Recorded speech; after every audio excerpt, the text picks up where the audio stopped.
So I want to talk about some of the things that God has been sharing with me in this season of life.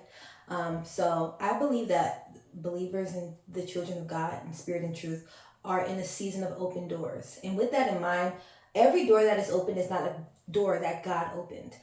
Just as God uses people, the enemy uses people. So I say that all the time. God does his work on earth through us, and the enemy does the same. And so when you're in a season where God has spoken promises of your life, where God is calling you to walk into new seasons, it's very easy to be enticed by doors that God didn't necessarily open simply because they're open.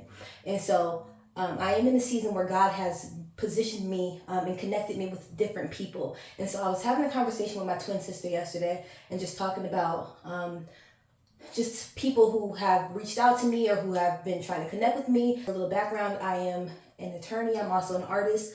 And I also create content. I also do a lot of heckin' things on God's behalf. I'm God's vessel. And so with that in mind, there are always people who God is connecting me to or who God is bringing to me or God is bringing me to.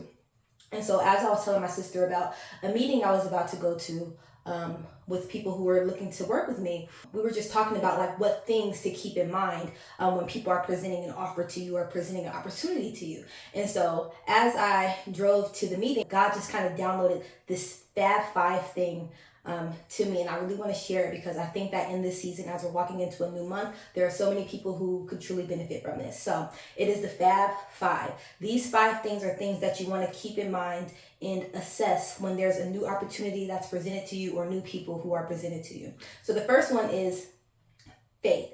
Does it align with my faith? If it does not align with my faith, if it causes me to put my faith on the back burner, if it causes a conflict in my spirit, that's not a place where God needs me to be at. Now, that doesn't mean that there are places where there will be unbelievers there, but that means that it can't cause you to become lukewarm. It can't cause you to forget the mission that God has bestowed upon you. So if it conflicts with your faith, it's a high likelihood that God did not call you there.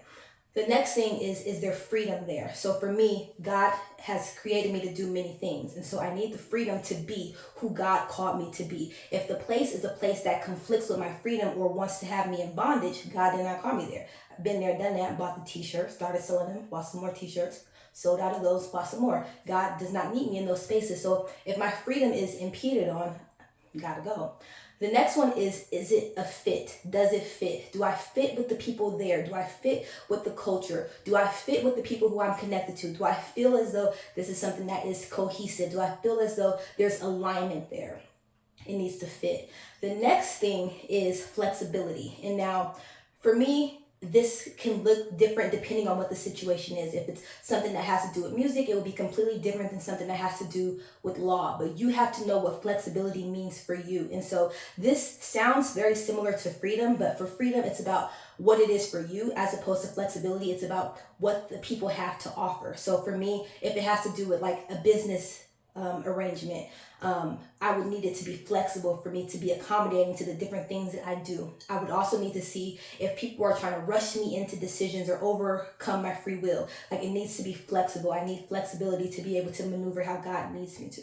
And the last one is financial. If it's a business endeavor that God is calling you to, you want to make sure that it financially makes sense. I know that people of the kingdom often have a hard time when it comes to finances because there are many people who are robbing God's people blind and utilizing the pulpit as a bank. And that is not what God has called us to do. But do understand, God did not call his people to suffer financially. And so if it's a business idea, there may be a time where maybe from the outset you might suffer financial loss because it just comes with investing in the business. It's the cost of doing business. But understand, if God is calling you somewhere business-wise and it's supposed to be prosperous, it needs to be prosperous. It can't just be that you're giving up all of yourself and you're not gaining anything in return. How this will apply in your life, this will be different for every person, but that Fab Five is just a nice checklist. I would say keeping those things in mind, as well as just fellowshipping with the Holy Spirit and truly figuring out what is aligned with what God has for you. So the first one is your faith.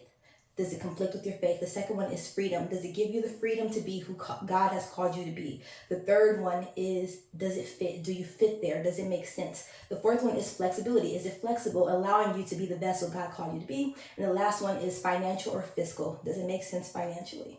And so I hope that helps you guys. May God bless you, and I'll see you guys later. Peace be with you.